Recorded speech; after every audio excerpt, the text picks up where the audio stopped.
আসসালামু আলাইকুম ওয়া রাহমাতুল্লাহ। প্রিয় দর্শক, আজকের ভিডিওতে আমি আপনাদেরকে যে দোয়াটির কথা বলবো, রাসূল সাল্লাল্লাহু আলাইহি ওয়াসাল্লাম বলেন এই দোয়াটি ৯৯টি রোগের মহাঔষধ, যার মধ্যে সর্বনিম্নটি হলো দুশ্চিন্তা। অন্যত্র ইহাকে বেহেশতের খাজানা এবং ৭০টি সমস্যার সমাধান বলা হয়েছে, যার মধ্যে সহজটি হল দারিদ্রতা দূরীকরণ। মানুষ আশরাফুল মাখলুকাত।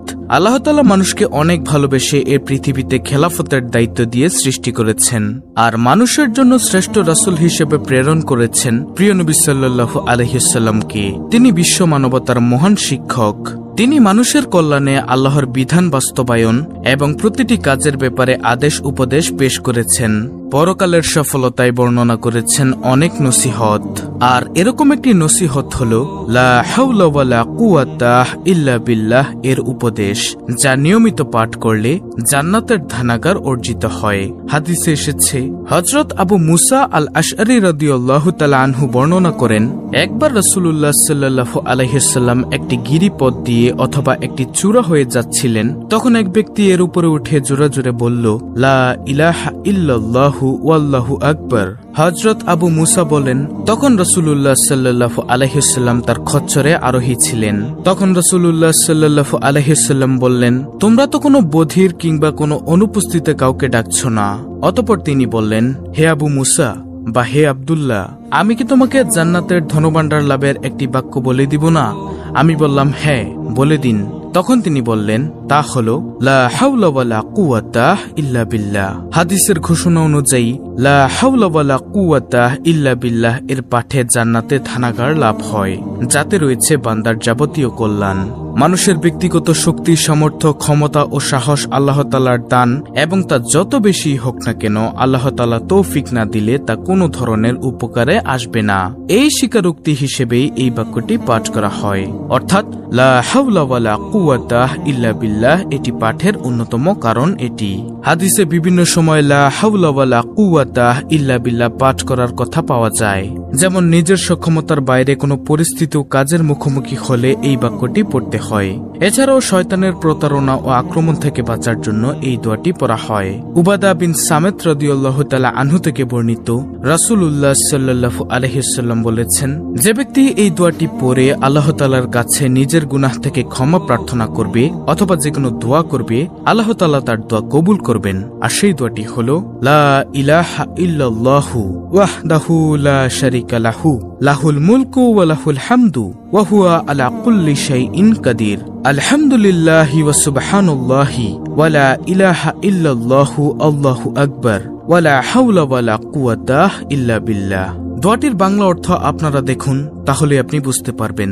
দোয়াটির বাংলা অর্থ হচ্ছে, এক আল্লাহ ব্যতীত প্রকৃত কোনো ইলাহ নেই, তিনি এক, তার কোনো শরীক নেই, রাজত্ব তারই, যাবতীয় প্রশংসা তারই, তিনি সবকিছুর উপরে শক্তিমান, যাবতীয় হামদ আল্লাহর জন্যই, আল্লাহ তাআলা পবিত্র, আল্লাহ ব্যতীত সত্য কোনো ইলাহ নেই, আল্লাহ মহান, আল্লাহ ছাড়া কোনো ভরসা নেই, কোনো ক্ষমতা বা শক্তি নেই। সহিহ বুখারী শরীফের হাদিস, হাদিস নম্বর 1154। আজানের দুই বাক্য হাইয়া আলাস সালাহ ও হাইয়া আলাল ফালাহ এর উত্তরে এই বাক্যটি পাঠ করা হয়। আবু যর রাদিয়াল্লাহু তাআলা আনহু থেকে বর্ণনা করেন, রাসূল সাল্লাল্লাহু আলাইহি ওয়াসাল্লাম একবার আমাকে বললেন, আমি কি তোমাকে জান্নাতের গুপ্তধনগুলোর একটি সন্ধান দেব না?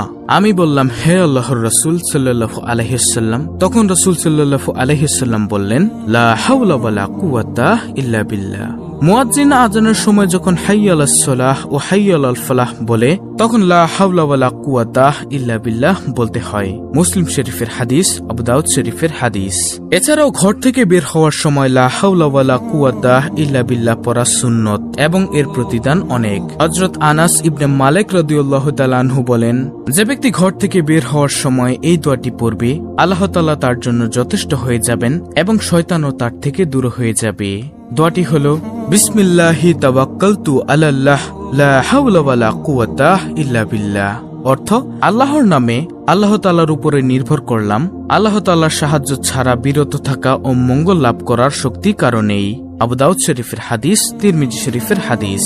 দর্শক, উল্লেখিত সময়গুলো ছাড়াও তথা যে কোনো সময় লা হাওলা ওয়ালা কুওয়াতা ইল্লা বিল্লাহ বাক্যটির জিকির করা যায়। হযরত আব্দুল্লাহ ইবনে আমর রাদিয়াল্লাহু তাআলা আনহু বর্ণনা করেন, রাসূল সাল্লাল্লাহু আলাইহি ওয়াসাল্লাম বলেছেন, পৃথিবীর বুকে যে ব্যক্তি বলে লা ইলাহা ইল্লাল্লাহু ওয়াল্লাহু আকবার ওয়ালা হাওলা ওয়ালা কুওয়াতা ইল্লা বিল্লাহ, এই দোয়াটি যে ব্যক্তি পড়ে তার অপরাধগুলো ক্ষমা করে দেওয়া হয়, যদিও তা সাগরের ফেনা রাশির পরিমাণও হয়। সুবহানাল্লাহ। তিরমিজি শরীফের হাদিস।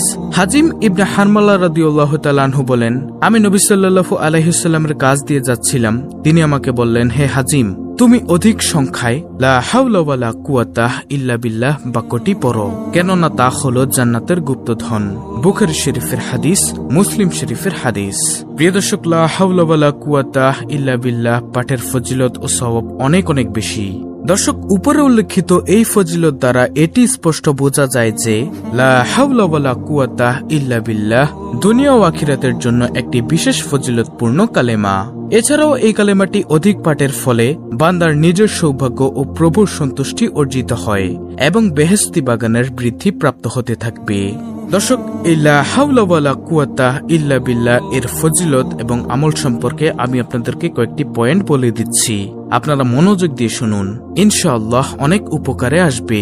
নম্বর 1, এই কালেমার জিকির দ্বারা আল্লাহ তাআলার অসীম শক্তির স্মরণ করা হয় এবং তাহার ওই শক্তির নিকট আত্মসমর্পণ করা হয়, ফলে পাঠকারীর উপরে আল্লাহর সাহায্য ও রহমত নাজিল হয় এবং তিনি তাহার সহায় হন। দর্শক, এর মানে হচ্ছে যে ব্যক্তি লা হাওলা ওয়ালা কুওয়াতা ইল্লা বিল্লাহ এই দোয়াটি পাঠ করবে, এই কালেমাটি পাঠ করবে, তখন আল্লাহ তাআলার অসীম শক্তির স্মরণ করা হয় এই দোয়াটি পাঠ করার মাধ্যমে, ফলে পাঠকারীর উপর আল্লাহ তাআলার অসীম রহমত নাজিল হয় এবং আল্লাহ তাআলা তাকে সাহায্য করেন, তাহার প্রতি সহায় হন এবং এই কালেমা দ্বারা রোজি বৃদ্ধি হয়, মনোবাসনা পূর্ণ হয়, ধন সম্পত্তি লাভ হয়, উচ্চ সম্মান প্রাপ্ত হওয়া যায়, বিপদাপদ হতে উদ্ধার পাওয়া যায় এবং শয়তানের ক্ষতির থেকে আপনি বাঁচতে পারবেন। নম্বর 2, রাসূল সাল্লাল্লাহু আলাইহি ওয়াসাল্লাম বলেছেন, এই কালেমা বেশি বেশি পাঠ করো, ইহা বিপদের 99টি দরজা বন্ধ করে। প্রিয় দর্শক, আপনি বুঝতে পারছেন, এই কালেমাটি অর্থাৎ লা হাওলা ওয়ালা কুওয়াতা ইল্লা বিল্লাহ এটি 99টি বিপদের দরজা বন্ধ করে। তিনি আরো বলেছেন, যে ব্যক্তি প্রত্যহ কালেমা অর্থাৎ লা হাওলা ওয়ালা কুওয়াতা ইল্লা বিল্লাহ 100 বার পড়বে, সে কখনো দরিদ্র থাকবে না। সুবহানাল্লাহ। নম্বর 3, হযরত আবু হুরায়রা রাদিয়াল্লাহু তাআলা আনহু বর্ণনা করেছেন যে রুজি কম হতে থাকলে এই কালেমা বেশি বেশি পরিমাণে পাঠ করো। সুবহানাল্লাহ। নম্বর 4, কোন কঠিন কাজ উপস্থিত হলে কিংবা ঋণগ্রস্ত হয়ে পড়লে এই কালেমা প্রত্যহ 1000 বার পড়বে, ইনশাআল্লাহ কাজ সহজসাধ্য হয়ে পড়বে এবং ঋণ পরিশোধ হয়ে যাবে। এবং যে ব্যক্তি প্রত্যহ ইয়া 100 বার পড়বে অর্থাৎ লা হাওলা ওয়ালা কুওয়াতা ইল্লা বিল্লাহ 100 বার পড়বে, মানুষ তাহার বাধ্য থাকবে এবং লোকের নিকট সম্মান লাভ করিবে। সুবহানাল্লাহ।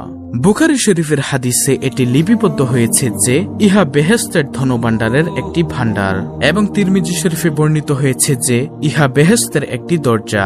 প্রিয় দর্শক, এছাড়াও রয়েছে অসংখ্য ফজিলত, তাই আমি আপনাদেরকে বলবো আপনারা প্রতিদিন কমপক্ষে 100 বার হলেও লা হাওলা ওয়ালা কুওয়াতা ইল্লা বিল্লাহ এই কালেমাটি, এই দোয়াটি পাঠ করুন, ইনশাআল্লাহ অনেক অনেক সওয়াবের ভাগীদার হতে পারবেন। অত্যন্ত গুরুত্বপূর্ণ একটি ভিডিওটি ভালো লাগলে অবশ্যই চ্যানেলটিকে সাবস্ক্রাইব করে পাশে থাকা বেল বাটন অল বাজিয়ে দিবেন, ভিডিওটিতে একটি লাইক দিবেন এবং কমেন্টে আমিন লিখবেন এবং অন্য মুসলিম ভাই বোনদের কাছে ভিডিওটি শেয়ার করে দিবেন, যেন তারাও দেখে শিখে আজকের ভিডিওর এই আমলটি করতে পারে। আল্লাহ রাব্বুল আলামিন আমাদের সকলকে উক্ত ফজিলতপূর্ণ দোয়াটির উপর আমল করার তৌফিক